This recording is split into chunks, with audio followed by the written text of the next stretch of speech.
ऋषिकेश से हरिद्वार होते हुए आज दिल्ली से रूपाली को बेंगलुरु के लिए फ्लाइट लेनी थी।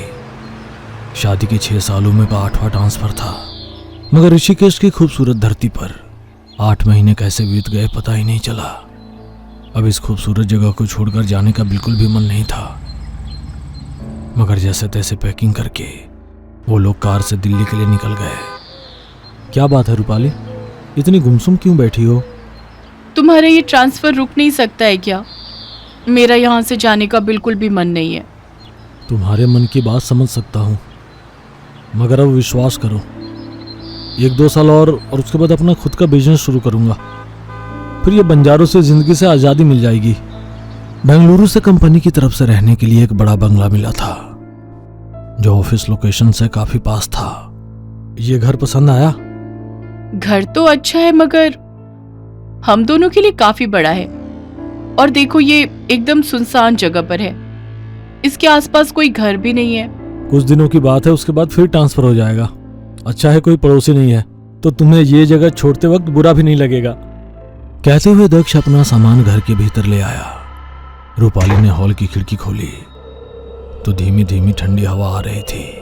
घर से थोड़ी दूर ही एक तालाब था, जिसका नजारा उस खिड़की से दिख रहा था।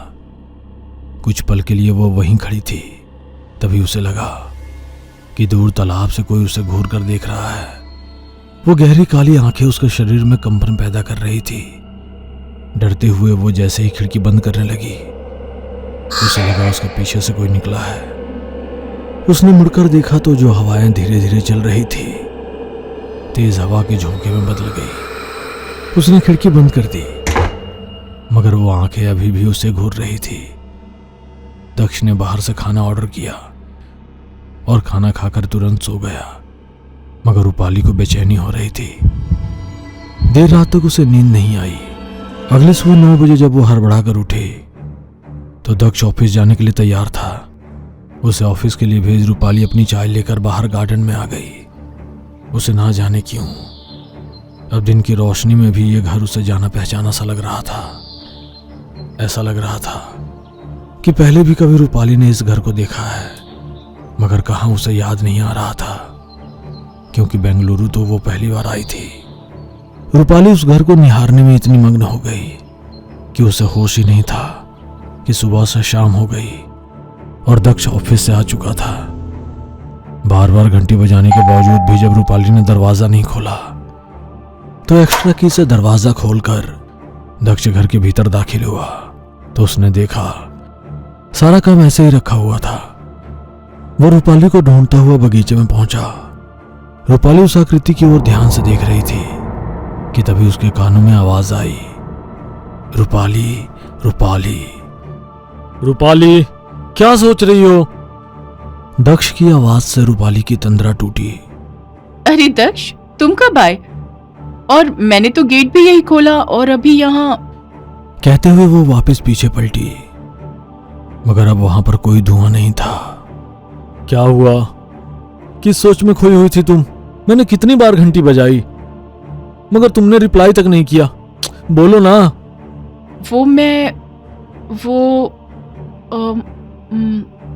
अच्छा छोड़ो ये सब। तुम्हें डोसा पसंद है ना? आज ऑफिस में मैंने पता किया, पास ही में एक स्ट्रीट फूड वेंडर है, उसके पास डोसा अल्टीमेट मिलता है। चलो आज हम लोग बाहर ही खाकर आते हैं। रूपाली को कुछ भी अच्छा नहीं लग रहा था। वो उदास मन से बोली, दक्ष, मेरा कहीं भी जाने का मन नहीं है, तुम मेरा खाना पैक करा कर ले आओ।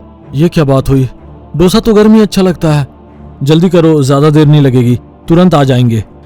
बेमन से रूपाली तैयार होकर दक्ष के साथ डोसा खाने के लिए निकली। वेटर को 2 डोसा का ऑर्डर देकर दोनों डोसा आने का इंतजार कर रहे थे। तभी उस काट की वेंडर की नजर रूपाली पर गई। वो उसे देखकर हैरान रह गया। उसे अपनी आंखों पर यकीन नहीं हो रहा था कि जो कुछ भी वो देख रहा है सच है या सपना। वो हैरानी से उसकी ओर देख रहा था कि तभी वो बोली, अन्ना, तिंगाई चटनी आपो। उसकी आवाज सुनकर वेंडर को यकीन हो गया था कि उसके सामने जो बैठा है वो रूपाली नहीं बल्कि मीनाक्षी है। मगर रूपाली ने तमिल में बोला था, इसलिए दक्ष को कुछ भी समझ में नहीं आया। रूपाली, अभी तुमने क्या बोला? मैंने क्या बोला? मैंने तो कुछ भी नहीं बोला। वेंडर रूपाली के लिए नारियल की चटनी लेकर आया और बोला, वो सही था, तुम लौट कर आओगी और देखो तुम आ गई मीनाक्षी। आज भी वो तुम्हारा इंतजार कर रहा है। अबा, आपको कोई गलतफहमी हुई होगी, ये मीनाक्षी नहीं बल्कि रूपाली है। दूर हटो, तुम्हें कुछ भी नहीं पता है। मीनाक्षी, वर्षों से मुथु ने तुम्हारा इंतजार उस झूले पर बैठकर किया है। मरते वक्त भी उसकी आंखें सिर्फ तुम्हारा इंतजार कर रही थी। आज उसका इंतजार पूरा हुआ। तुम सही थे मुथु, तुम्हारी मीनाक्षी आ गई है। मीनाक्षी आई मतलब? रूपाली, चलो यहां से, लगता है कोई पागल वागल है। दक्ष रूपाली को जबरन वहां से ले जाने लगा, मगर रूपाली को ना जाने क्यों उस वेंडर की बातों पर यकीन था। रूपाली खोई हुई से बोली, मुथु, उसने मेरा इंतजार किया था। हाँ, कैसे भूल सकता हूँ तुम दोनों को। मेरे पिता के इस डोसे के ठेले पर ही तुम लोगों की दोस्ती हुई थी। तुम्हें नारियल की चटनी तब भी पसंद थी और आज भी। मुथु, मुथु, मेरा मुथु। रूपाली, ये क्या बातें कर रही हो? चलो यहां से चलते हैं। दक्ष की आवाज सुनकर रूपाली वर्तमान में आ गई। क्या हुआ मुझे? दक्ष, प्लीज घर चलो, मेरा सर बहुत भारी हो रहा है। दक्ष के साथ घर आकर भी रूपाली को सुकून नहीं मिल रहा था। दक्ष बाथरूम में था और बेड पर बैठी हुई रूपाली को रह रहकर उसे उस वेंडर की बातें याद आ रही थी। एक और सर का भारीपन, दूसरी तरफ दिमाग में चलते ढेर सारी उन दिनों के बीच उसे कहीं दूर से आती हुई आवाजें सुनाई दी। मीनाक्षी, मीनू। रूपाली का ध्यान अब उस आवाज की ओर ही था। वो उस आवाज की ओर आकर्षित होकर बढ़ने लगी। आवाज उसे कहीं दूर होती चली जा रही थी। वो उस आवाज के पीछे पीछे छत पर पहुंच गई थी। वहां तेज हवा चल रही थी और हवा में उड़ती धूल मिट्टी के बीच धुएं का एक गुब्बार उठा और उस धुएं ने एक आकृति की शक्ल इख्तियार कर ली। वो आकृति किसी पुरुष की थी जो रूपाली को मीनाक्षी कहकर बुला रहा था। हवा में एक सड़ी हुई लाश की गंध फैली हुई थी और रूपाली अजीब से सम्मोहन में बंधी हुई उस आकृति की तरफ बढ़ती ही जा रही थी। उसे अपने कपड़ों और बालों की भी फिक्र नहीं थी। उस आवाज से बंधी हुई रूपाली छत की रेलिंग पर खड़ी हो गई। मुथु, मुथु, मैं आ रही हूँ तुम्हारे पास, मेरे मुथु। कहते हुए उसने छत की रेलिंग से छलांग लगा दी, मगर अचानक ही दक्ष ने उसका हाथ पकड़ लिया और उसे वापस ऊपर लेकर आया। जैसे ही वह रूपाली को वापस ऊपर लेकर आया, तेज हवाएं चलने लगी। धूल भरी उस आंधी में एक पुरुष का साया दक्ष के पास आया और अपने हाथों से उसने दक्ष को उठाकर जमीन पर रूपाली से दूर फेंक दिया। तुम्हें क्या लगता है मेरी मीनाक्षी को मुझसे दूर कर दोगे? कभी नहीं। मीनाक्षी को मैं अपनी दुनिया में लेकर जाऊंगा।